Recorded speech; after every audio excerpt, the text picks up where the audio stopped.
Hey, everybody. It's Jason and Mike here for another episode of the Full Quadrant podcast. Today we are episode 12. How's it going, Mike? I'm doing well, except for the heat. It's getting really hot here.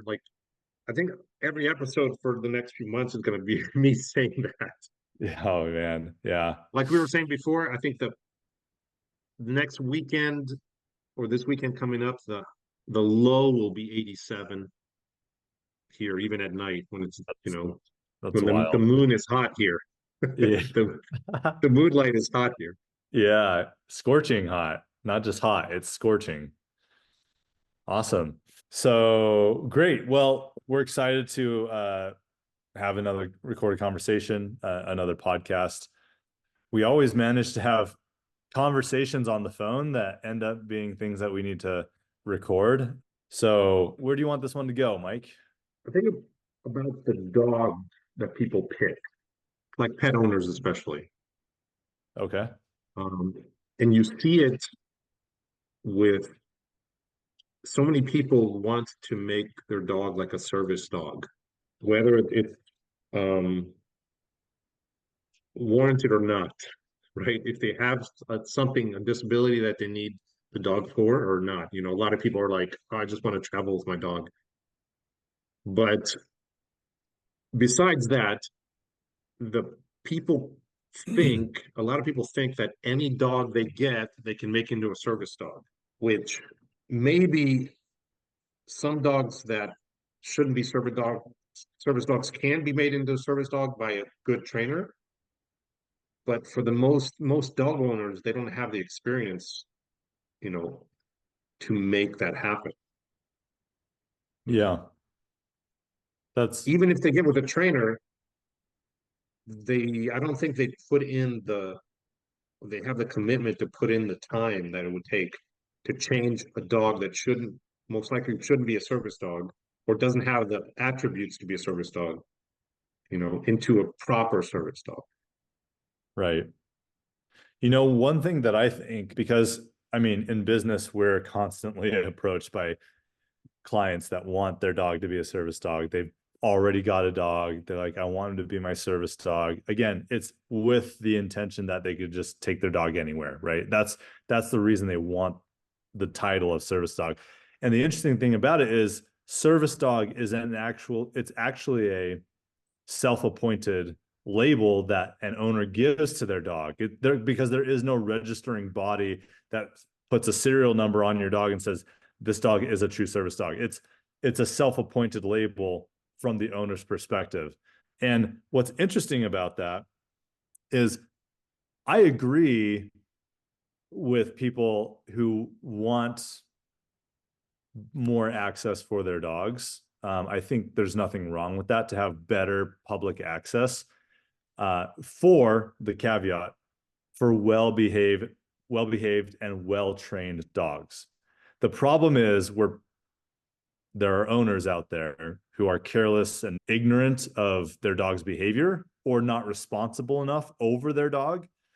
And that's where the problem comes into play is, like you hear there's a lot of trainers. There's two sides of this coin. There's some people in the industry who say like, oh, talking about the airplane and dogs issue, right? Like dogs riding in cabin as service dogs, right? Because that's the only designation that a dog can technically travel with you is as a service dog, in cabin.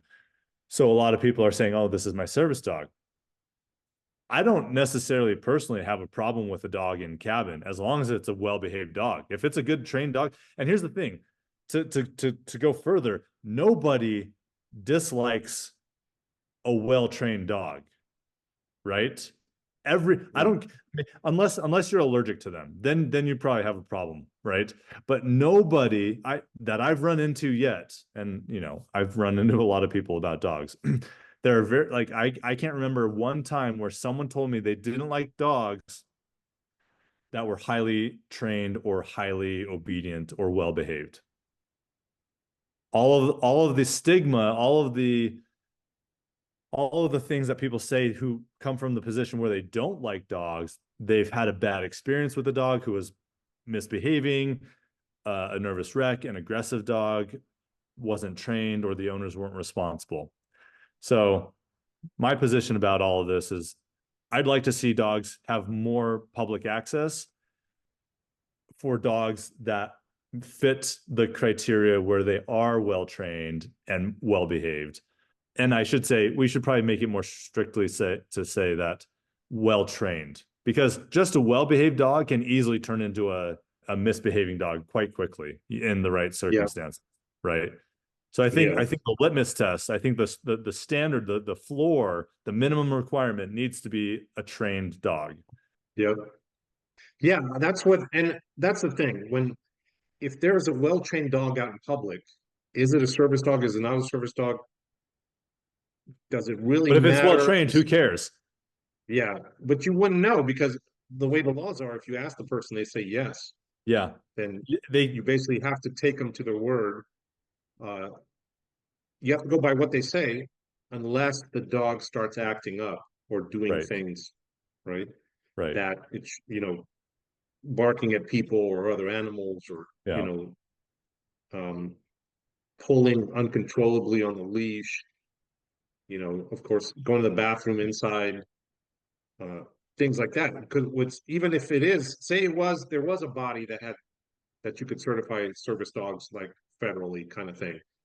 If the dog went to the bathroom inside, they can still kick you out, Right. no, even if it is a service dog, right? If it barks at somebody, they can kick you out, even if it is, you know, say there was a lawful thing, Sure. as far as certifying and getting your dog tested and everything. If your dog did anything, they could still kick you out, whether it was, a service dog or not. So Right. if the Exactly. dogs are trained very well to be able to be out in public and not react and be calm and walk next to you, and then what's the problem with that dog? The Yeah, problem is I the agree. people that don't have any training and just slap a little harness on their dog that says service dog or whatever, Yeah. and Well, then they start arguing with you if you say anything because their dog is pulling them all over the place. yeah, it's like one of these is not like the other, right? One's a trained dog, one is your dog. And it's funny, like I was flying somewhere, I can't remember where it was. It might have been one of the silver schools, but I was flying somewhere and there was a pity and a harness with this young girl. She might have been like early 20s. And she was traveling with this pity, but the tail was tucked, quivering, and like the dog was like very like you could tell it was on edge. And I was listening to this conversation. She's like, "Oh yeah, it's my service dog," and blah blah blah. I'm like sitting there thinking like, "That's no service dog," you know.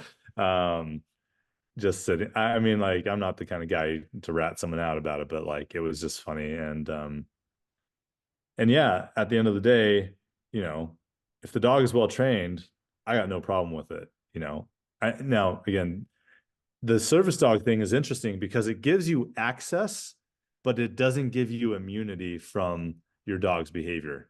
Like you said, if your Mhm. dog misbehaves as a service dog, you still are at risk for being dismissed off of a flight, dismissed or excused from a building, and that is within the right of the property owner to do so, I believe, as far as I Yeah, understand yeah, yeah. Just because it's labeled a service dog doesn't mean it can do whatever it wants, right? it. Right. But and then going to like your thing with the pity, that's the first thing that I want to deal with if I'm training a dog in general, but definitely a service dog, is the eh, public exposure and being comfortable and not being fearful when it's out.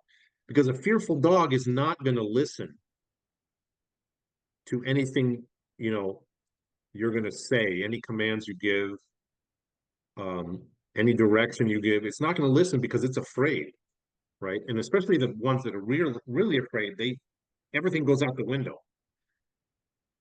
They can't think in that instance because the fear is taking over.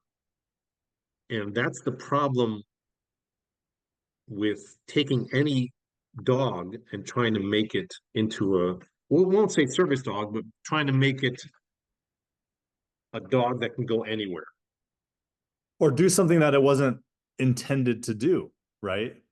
You Yes. you see people that are trying to train, Labradors for personal protection, right?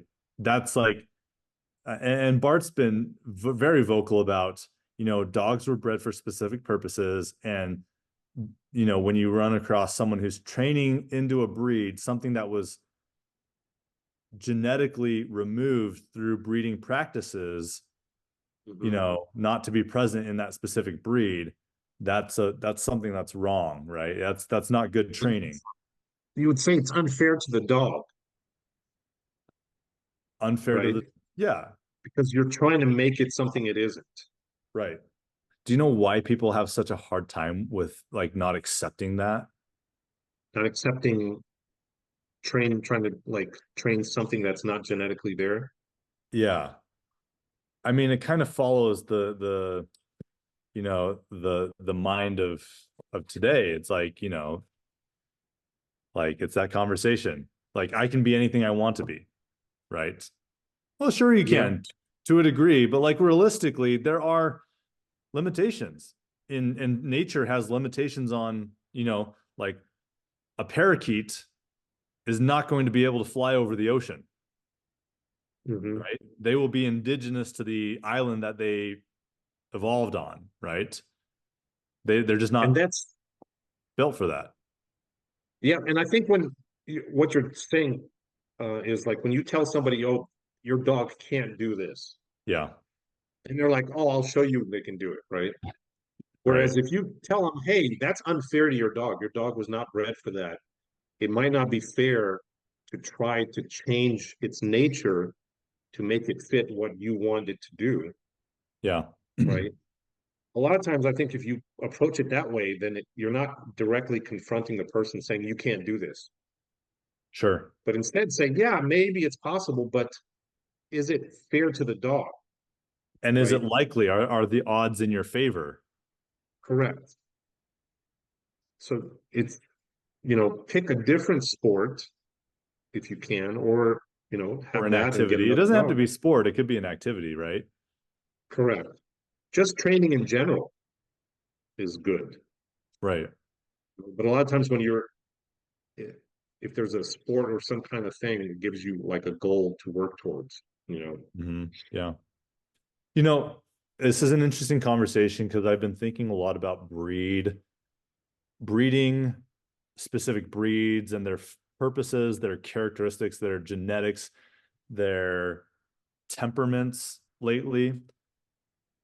And I think when we forget about where the dog came from, what it was bred to do, and we don't include those aspects or activities that validate and satiate those genetic drives and characteristics, I think that's where dogs really become restless in a way that Hmm. maybe it leads to misbehaving, acting out on those needs that are unmet.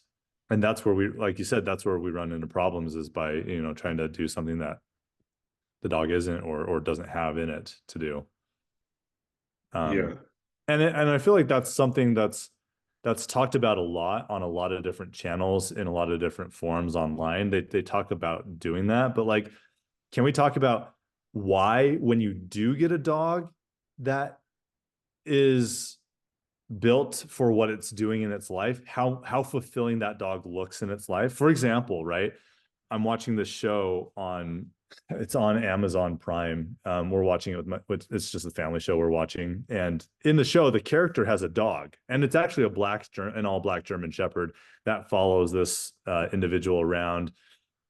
And it shows the dog, and it reminded me of this dog that I grew up with. Not a personal dog, but a neighbor's dog. And this neighbor, we were friends with the family. They had children that were in similar ages with my younger siblings. And this neighbor, they lived on the other side of the block, and they had this really beautiful.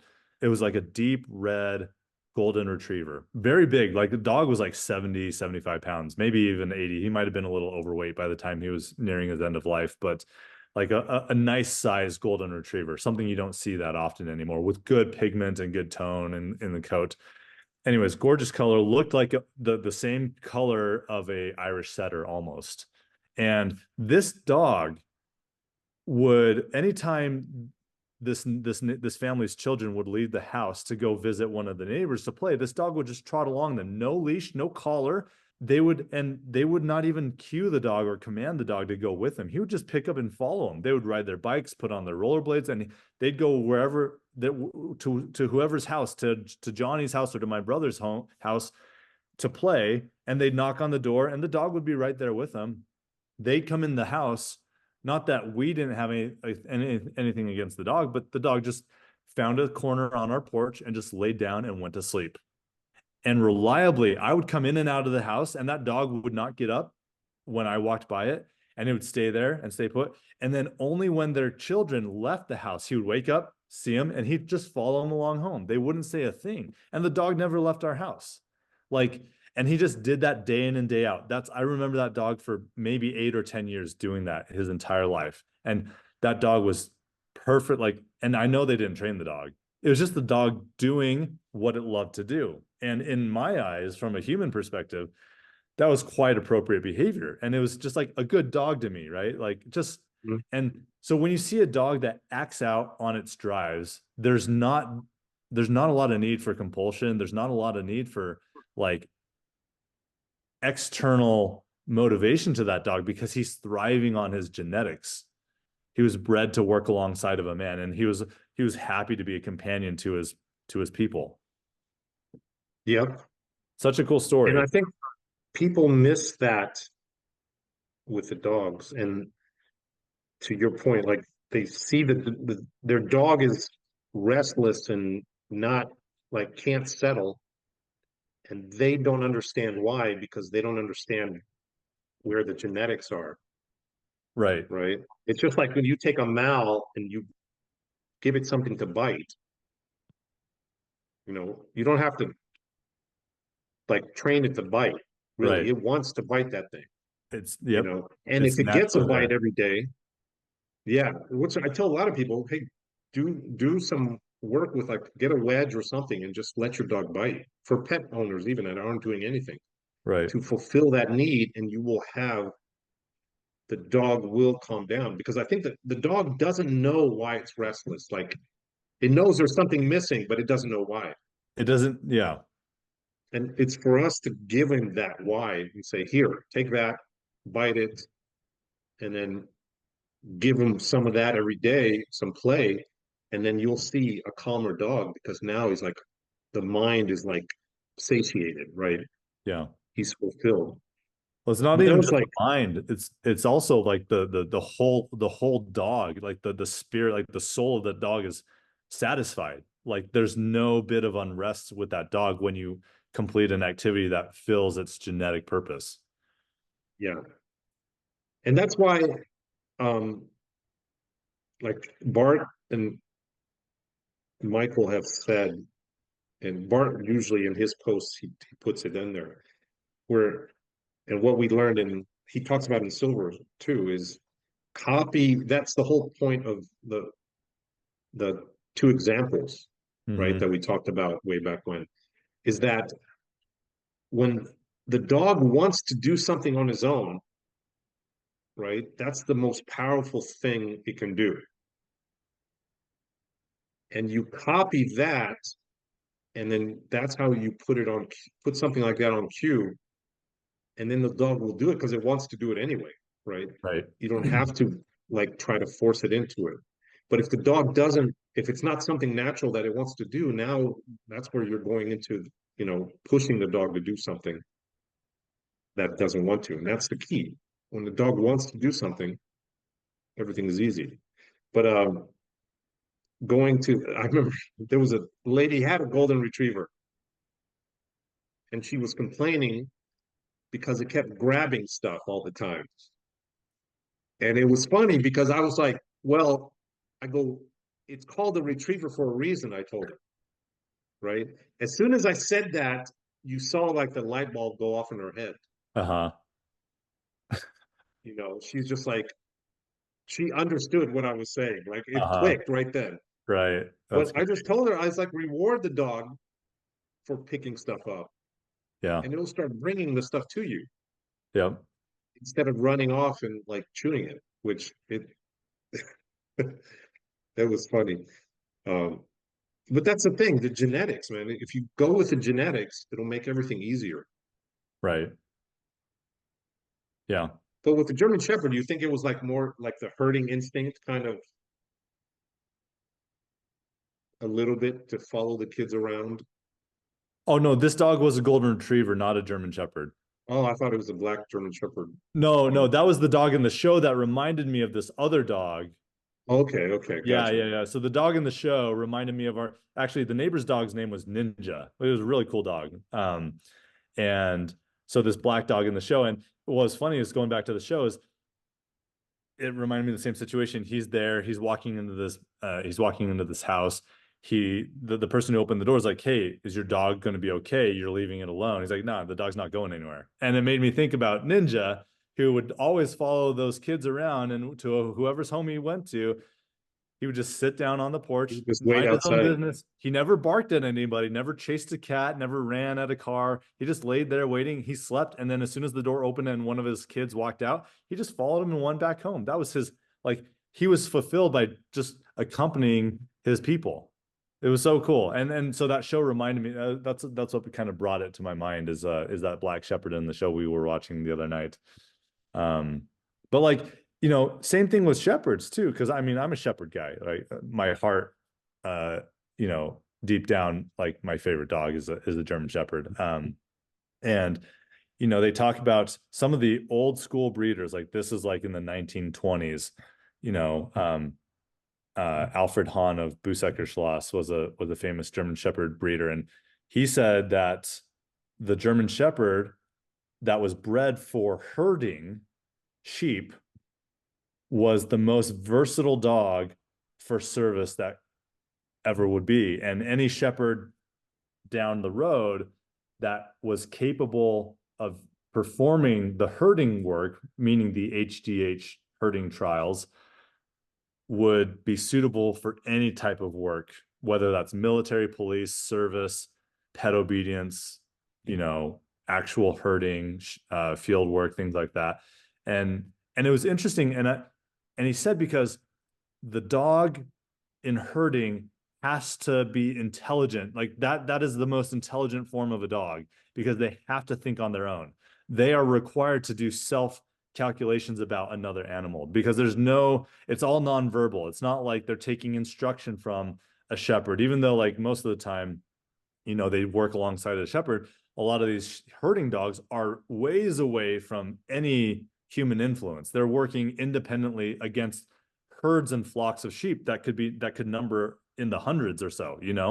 And these sheep, when people hear sheep herding, they think, oh, little lambs. And no, like these German and European style sheep or Australian sheep and cattle, these are mean animals. Like they'll take you on. And so you have to be a very confident, courageous dog to be able to work independently and autonomously against a herd of animals. And so like it was really interesting to me. I've really been enjoying some of these books I've been reading about breed or the breed originations. I'm going through a a kick on German Shepherd originations, and so I'm reading a lot of books there. But I know like the Belgian Malinois, Collies, even the Dobermans, have original breed books where they talk about the lines, the ancestries, and the purposes that of all the dogs that form those specific breeds.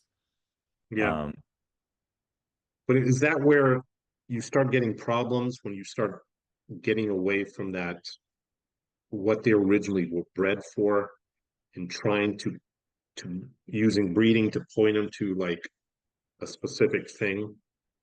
Because you lose the reason you chose those dogs in the first place, right? Like you said, the German Shepherds, for the intelligence and everything and ability to work. If you stop breeding for the herding instincts, now you're kind of changing what the dog was originally bred for. So you get into problems later on, like way down the line, Which I Sure. mean, there's a lot of German Shepherds now that like they're very, very reactive. They couldn't handle the work that they do in the HGH trials. Hmm. Yep, for sure. And that's just any breed, not just strictly German Shepherds. That's Yeah. any breed, right? You've got like Yorkshire Terriers that were bred for small game, getting rid of small game, or you have, other animals that were bred for retrieving waterfowl, or dogs that don't want to leave the couch that were bred to drive cattle, things like that. Yeah. And then, I mean, you get it in every breeding, you'll get some dogs that are like that anyway, right? But the majority should be what they were originally bred for. Right. Yeah, But I'd then love when to be you, able to find some authority in like animal husbandry, animal genetics, and really pick their brain. And maybe we look to find someone who would be willing to come on and have a conversation about that, because that stuff is so fascinating. yeah, well, they're doing more and more studies on dogs now, Right. a lot more than what they used to. There was an article the other day I saw that talked about that. So maybe we'll see a lot more understanding coming out of, about dogs and training, except, they're going to point it to only one of the quadrants, Yeah. or I Right. should say two of the quadrants And they're going to call it instead of the science full, based. instead of the full quadrants. Right. But I mean, when we not going to that side of the stuff, when you're training and you're not using what the dog is used to, you know, which for us, like what our training style is, when we use everything to train a dog, depending on what it needs. Like you look at dogs, people like the video I put up there, and I had the pinch collar on Ripley, and someone said the dog was stressed, right? But that's a different conversation on what they're looking at. They don't know what they're looking at, right? I think Right. people like that, they have read somewhere where a tail that's low means dog is stressed, right? Or the Yeah. ears are back means a dog is stressed. But that's not the case. It's not That's mutually not exclusive. 100%, yeah, across the board. There's more information that needs to be absorbed before you make that statement. Yeah. And then going to the pinch collar, even in my video, when I was actually using the pinch collar, what did you see on Ripley? Her ears were up and she's looking at me, Right. right? Because it she didn't perceive that as an aversive. She perceived that as we're going to do something, like something's coming, like, right? And you could Yeah. see that in her demeanor. And if you look at that dog and say it was stressed, then I you don't know what you're looking at. But Right. going to the pinch collar, you watch two dogs like play, and if they start playing rough, they're grabbing the skin on their necks and like pulling it and biting it. Yeah. They do that and they enjoy it, right? Right. But then if you put a little pinch collar and do a little pressure with that pinch collar, now the people are like, "Oh, you're torturing the dog. The dog is Yeah. stressed. It doesn't want to do whatever you're asking it to do, and you have to make it do it." It's like, no, I'm just adding some communication to the dog so it knows and makes it more concentrated. Right. You're imitating the sensation another dog would use to get the dog to do the same thing. Yeah, exactly. But yeah, that's I mean the the best thing I think a lot of times with those kind of comments, it's almost like to say, yeah, you're right. Right. Just move on. And then they take all they can't say anything else, right? Because you didn't argue with them. You just go, yeah, Right. you're right. I And then saw they're I saw probably this. I don't know if this is a true quote or not, but I saw a quote attributed to Keanu Reeves where it said that I'm at a point in life where whatever you say is right.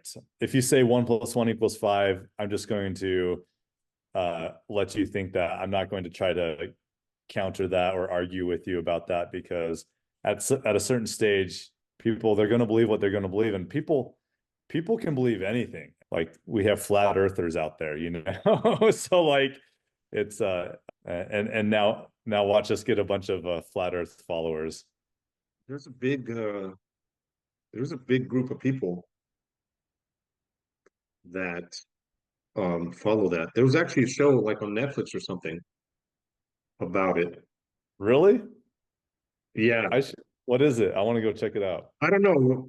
Like Tara had put it on, and we were watching it. She wanted to see like what they what proof they have, The right? evidences. What they Yeah. say is the proof.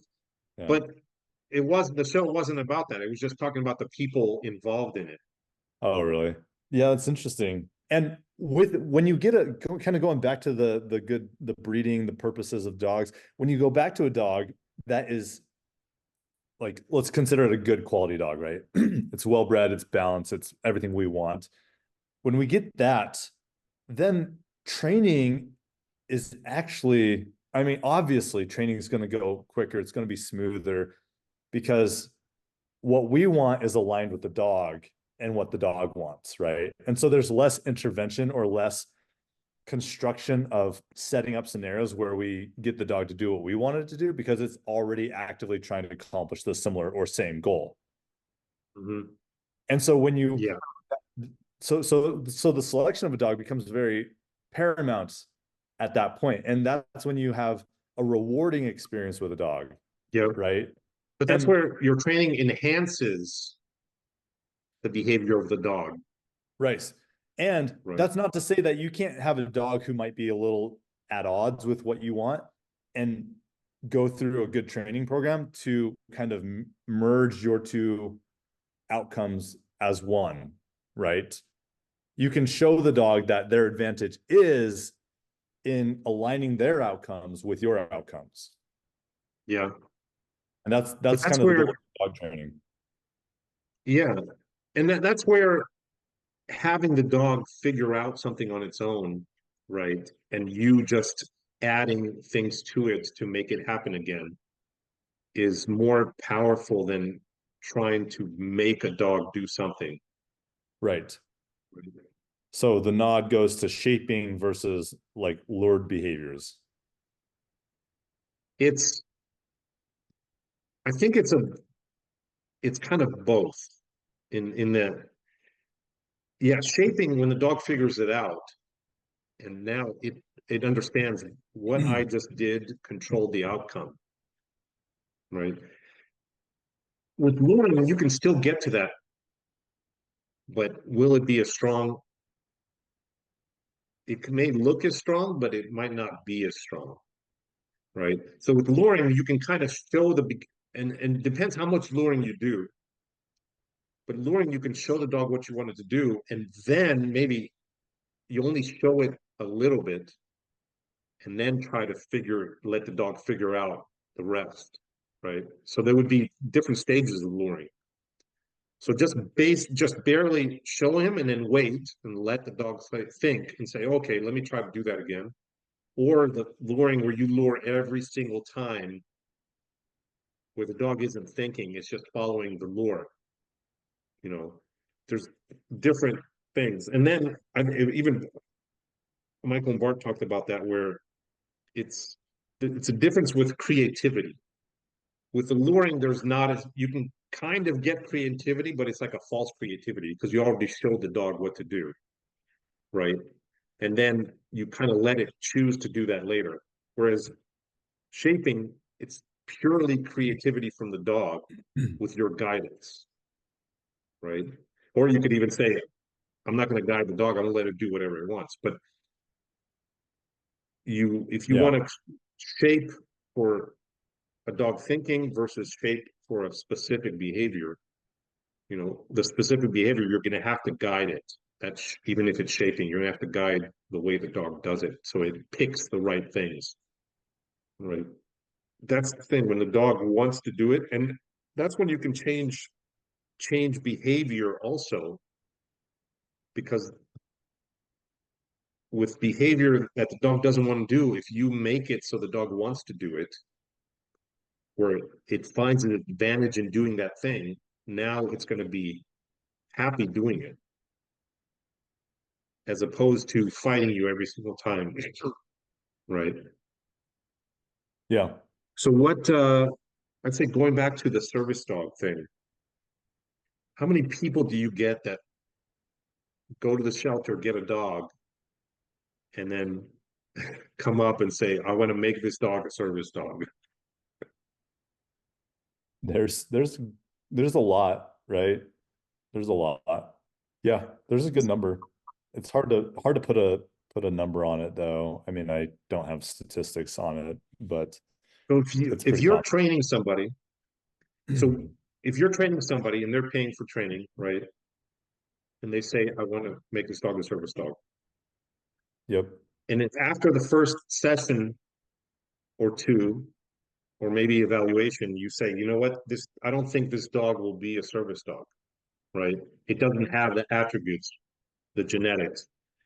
If they say, I don't care, I want to do it, do you just keep training and, you know, take the money? Because you already told them, I don't think that it's going to work. Right. So, interesting question. I've never run into a situation with a client where they've heard our opinion to the contrary about their dog's abilities to be a service dog and where they've really kicked against that. I've never really had a client that hasn't understood our concerns and shared those concerns at the same time. We we're very clear and transparent about what we do, and we've, you know, being years in the business now, we've found ways to really communicate effectively with people that have that desire, especially if you can show them a dog that is actually doing the stuff that they want their dog to do with ease. Then it makes a clear distinction to that individual, and they're like, oh yeah, well, my dog definitely isn't that. That would be kind of Yeah. making a false statement about my dog and what it's capable of doing. Usually, a lot of times people, when they're told that, they still want to continue on in training because they still want the the behavior of a service dog, which can be done and you can arrive at that, but maybe the temperament of the dog is not suitable for public service work or public companionship, but you can still have a well-trained dog around the house if you go to the park, trails, hikes, things like that. So that's still attainable. I'm trying to think if there's been anyone like, and will I still take their money? No. Like, we make them go through, training, and then if it's the turn, like before we even start service dog training, the dog is evaluated for its potential. And I will not admit a dog into our program for service work without assessing its ability, its characteristics, and temperament traits to be a suitable service dog. Once that's been checked off, then we put it through an obedience program. And then after the obedience program, because the dog should be basically obedient in all shapes, sizes, it should have a recall, it Mm-hmm. should have a sit stay, a down stay, a nice heel. And then after that, once you have basic commands, then we go beyond that. And then there's a second program for service work. If that's, it could be mobility support, it could be public access Yeah. help, retrievals, alerts, all that stuff. Yeah. But yeah, that's the difference between a service dog and a well-trained dog is none until you get to the task. It shouldn't be Yeah. any, right? A well-trained Right. dog and a service dog should be the same in public, Yes. the amount of training and everything. And then the only difference would be the tasks that the service dog will perform for the owner, right? According to their needs. Yes. And I mean, it's such a loose definition, service dog, because for some person, if you're getting psychiatric support from your dog, just their presence, a companionship could be the task that they're providing, right? Mm-hmm. By being with you, their presence is calming. So it's a very, like, not that I agree with it, but it's a very loosely defined label that is not regulated, which, for better and for worse, I don't think there should be regulation, but that's a different conversation. But for better or worse, it's a self-appointed label that you give to your dog. Yeah. So going back to the whole thing, would you charge somebody? Forget forget if it's a service dog, right? Say your Yeah. first stage where you're doing the obedience part. If the dog is not suitable for doing that in public, but the person says, I don't care, I want to keep training. Do you keep training? I Like it's mean, not comfortable in public. It's like it won't listen in public. It so that's an interesting question because I've never run into a situation where I can't make the dog do what I want it to do and look good at the same time. I have I'm not saying it's out because there, and that's because not it to, wasn't but not it wasn't you training the dog though, it was the person training the dog.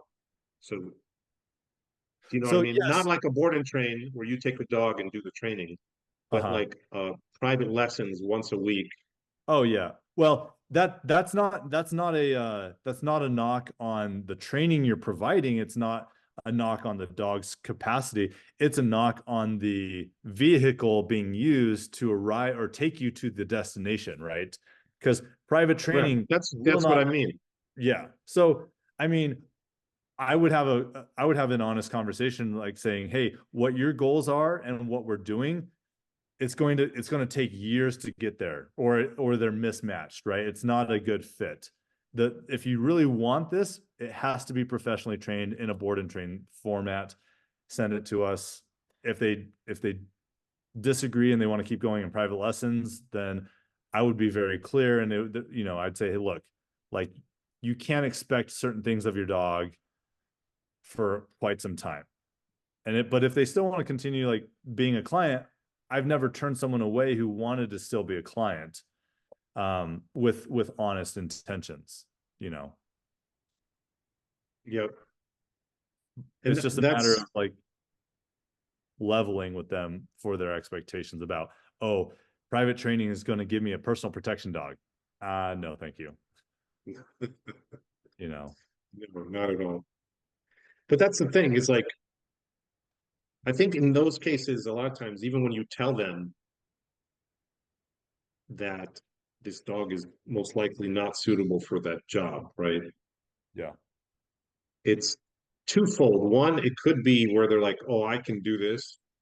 But the other one could be that they just want to do the training. Yeah, they won't follow through with it. They're not committed to it, or their expectations are too high for what their dog's potential is.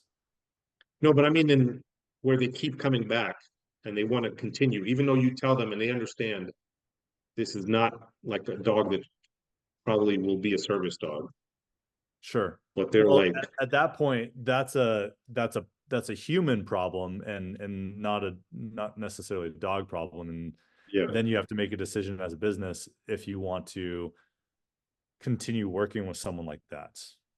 And that's, But I've maybe the therapy there is just them going to training every week. and that's You know fine. what I Like, mean? I don't have a problem with that as long as their expectations are realistic and they're going to be responsible about what their dog can do and can't do. Yeah. But at the end of the day, like, I'm not the one spending most of my time with individual clients. Like, I've got a handful of select clients that I've carried with me over the years, but that my list of people that I work with individually, like I used to, has decreased quite a bit just because I run the business and manage a team rather than do actual training with dogs like I used to. So, Yeah. uh, but yeah, I mean, there were some people who was like, it's probably not the right fit. Our goals are not aligned. The expectations are not realistic. The work being put in is not, what's required. So,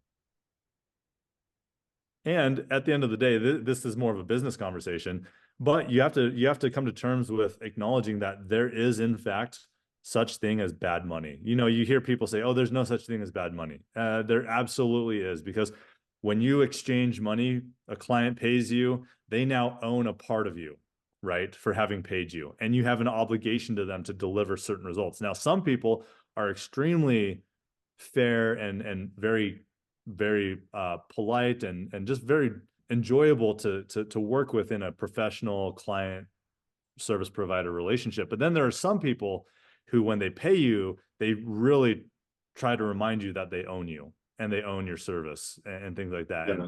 And business acumen, for at least on my side of things, dictates that I avoid those types of clients, right? I don't want to deal with those types of people. There are some people who are happy to take those person's money, or those people's money, but for me, the mental strain, the emotional stress or distress that's caused from being linked to people like that is not worth the money that they would pay me. I can find that money elsewhere with someone else who's much more enjoyable to attach themselves to. Yeah.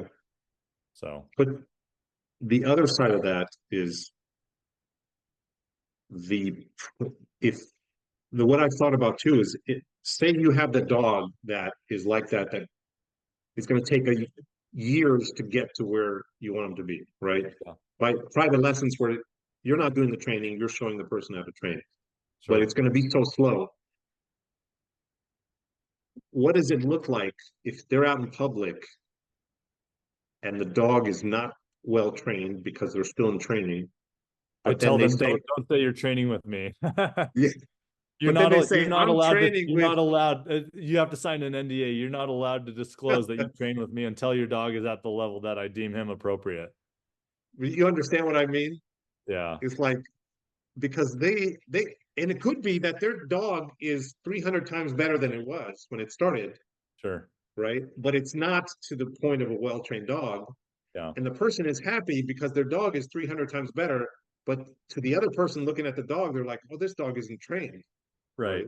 Yeah, and that's where it's like you have to select who you work with. And because your clients as a dog trainer and as a business owner, your dog clients are an immediate and free version of marketing for your business. Because like I will like, okay, I think I know what you're saying. So there have been people who I'm like, these aren't the right client for us. They're not going to commit to it. They want to do training. They're not willing to follow our instructions. They're not going to be a good representation of what I want my business to be perceived as by other people that might be considering training their dog. And so, yes, there have been times where I've been like, hey, look, I think there's a better fit elsewhere, and I'll make a recommendation to a different business or a different trainer.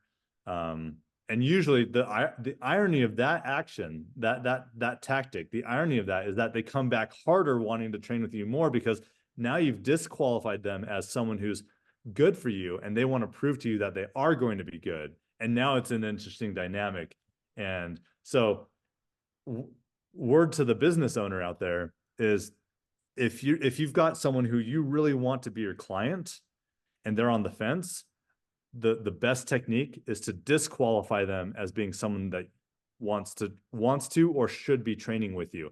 And it'll immediately turn on like this like scarcity mindset, saying that, oh, they've removed themselves, like they're not they don't want to, why don't they want to train with me? I'm someone everyone wants to be around. I've got all the money in the world. And but you're like, no, I don't need your money. Like, I think you need to train this person. They come back 10 times harder and want to train with you. And then you close the deal. And now it's their idea to train with you and not you trying to sell them on your services. Business shaping. Yes. I like that. Business shaping. Yeah, it's just psychology. It's just consumer psychology, right? It's And marketing. that's the That's same what it thing with is. the dog. When the desire comes out of the dog, Exactly. right, And that's why NePoPo is a makes it easy. lifestyle. That's why NePoPo is a lifestyle, because it's something I use in personal relationships, in business relationships, in dog training relationships. Like and people say, oh, that's so weird. Like, that's odd to say. Like, he NePoPos his whatever, like his friends. Or no, it's like if you show up to a party, right? And you walk up and you're talking to some, or you want to join a conversation, and they don't turn around and acknowledge your presence and include you in that conversation. You're just kind of sitting there on the outskirts of the circle. It would be weird for you to continue to sit there and even try to contribute to that conversation if no one else acknowledges you and brings you into that conversation, right? If they don't look at you, make eye contact, allow you to speak, and you're just sitting there on the outskirts, like, it's odd. It's really weird behavior. So why would you stand in a circle where you're not being acknowledged, right? Like, it's kind of the same thing. But when there's like reciprocation and it goes both ways, then there's like a nice, healthy dynamic, and it's rewarding for everyone involved. Yep. So yeah, that kind of brings it full circle for us today. I think we've had some really interesting points of conversation talking about like dogs doing what they're bred to do, why and how that looks, how to identify that in a dog, and the value of a dog that's doing something that it was like, genetically meant for. Really had some interesting conversation about more of like the business aspect of dog training, dealing with clients and things like that, which is very much a part of dog training, right? Dealing with people. A lot of dog trainers gravitate to the dog industry because they get to spend more time with an animal than with a human. But in reality, they have to take somebody's money. They're not just training dogs for free, and to be successful, you have to be good with people. You have to be successful with dogs, but you also have to be really, in a way, successful with people, because your success with dogs will only take you so far if your success with people is crap, right? Mhm. Eventually you might start out strong because word uh catches fire that you're great with dogs, you do really good behavior modification, obedience training, whatever it is. But as soon as your reputation catches up with you, that's going to be the last nail in the coffin for your business aspirations. Because again, at the end of the day, there is a person paying you to train the dog. Because I'm not taking dogs for free. You're not taking dogs for free. No one's making a living taking dogs for free. Mhm. So, Yep. If you don't have skills with people, then maybe you should work with somebody else where you don't. You just train the dog and let the other person deal which with the is what people. which is that's the business I've built, is like, not that my trainers aren't good with people, they're phenomenal with people. But I've created a program where people that acknowledge they maybe have lesser skills or lesser inclinations to be good with people or communicating with people, and they're just great with dogs. Like, there are ways to still train dogs that way and get paid, but you have to find that situation for yourself. Yep. Anyways, Cool. awesome, cool conversation. What are your thoughts about online silver? Well, I mean, it was funny because we were talking about this in some messages, but I think finally we're starting to see more and more people announce that they're completing that, they're enrolled in it. What are your thoughts about that? Well, I think just like with anything, right? It takes a while to get rolling, and then you'll see. And then because it's like the in live silver, the live silver school is it's 3 days. So you do it and you're finished. Whereas the online, you have time to do it, right? I forget how many Kind of weeks you have, take it at your but own pace almost. so yeah, not everybody's gonna do it right away, like in a few days. Some people are gonna, according to their schedule, they're gonna pace it out, and it'll take them longer. So that's why I think as we get into like the first school was launched, the online school. So I'd say like a month after is when you'll start seeing like more and more people graduating from that because Yeah. they're going to space it out. So, Yeah. but yeah, some people did it right away. They must have went, binged on it, went right through it. But yeah, we'll start seeing more and more silver graduates, online silver graduates as we go. Right. And especially when they add more schools, when they open it up to more people, because Right. now it's only been opened up to 200 people, I think, as of this recording. Yeah. So yeah, and then Interesting. when they start rolling out the different languages, Yeah. then we'll see it everywhere. Yep. It'll be interesting to see. And I'll be curious to know if there are some people that do the online silver and still continue on to the live. Um, I'll be interested to see if there's many people that do that, because I think there's still a lot of value in going to the live, even though you've gone through the online silver, because then you get the actual interpersonal relationships with people there. You get to meet Bart and Michael, and the Martin System team. You get to meet with, GMs like us at the Silver School, the live in-person Silver Schools. You get to have your questions answered, and for me, that like that aspect of like elements of master coaching where you have someone that can take your questions and explain them and guide you to the answers and the solutions, because it's one thing to like arrive at an answer or solution and be told it's the right solution, but it's another to be shown why it's the right solution and to see it in practice. And again, kind of going back to the gold schools, that's what you get at gold schools, is like that element of master coaching where maybe you learned, okay, negative reinforcement is applied until dog does, and then it's released and then the dog learns. But some people don't have the experience to know like what is the dosage of the reward or the dosage of the correction or consequence that is needed to get the intended outcome. And that's the value of in-person master coaching, in-person gold schools. And I think that will be, I think we'll see a lot of people really understand the value of that. I don't think that's something you can really quite take away from an online program just yet. Yeah. Yeah, definitely the in-person silver has of a lot to add to what you learn from the online silver. Right. Just the fact that you're networking and Yes. learning from Bart and Michael. And again, for me, I've said it the most or quite frequently, is for me, one of the biggest benefits of going through this program is the network I made, the friendships I made, the people I got to talk to, hear their experiences, sitting down, eating a meal, listening to dog stories, listening to training stories, listening to business advice, business experiences.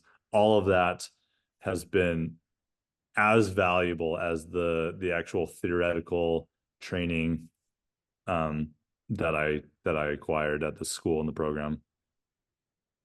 Yep, So definitely. anyways, all right, well, that's a good one. That's episode 12 for us. Can't believe we're, the little engine that could just keeps chugging away, putting out, little bits of recorded conversations here and there. So Yep, cool. We'll see if we can keep it going. yeah. Hopefully we will. Yeah, please like, share, subscribe, follow, comment, provide feedback, and Subscribe, definitely. any of that is always helpful to us. Actually, I was looking at the analytics, and 50% of the views were from people that were not subscribed.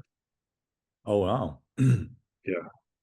So just if you're already listening, just hit subscribe, and it makes your life that much easier because you get the notifications as soon as these episodes drop. And then we're hoping to be able to put a little bit more video content out to our channel. So you'll see more bits and pieces that should complement the episodes.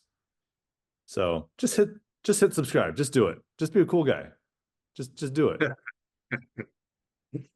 Do it. Do it. Do it. You can do it. Starsky and Hutch, do it.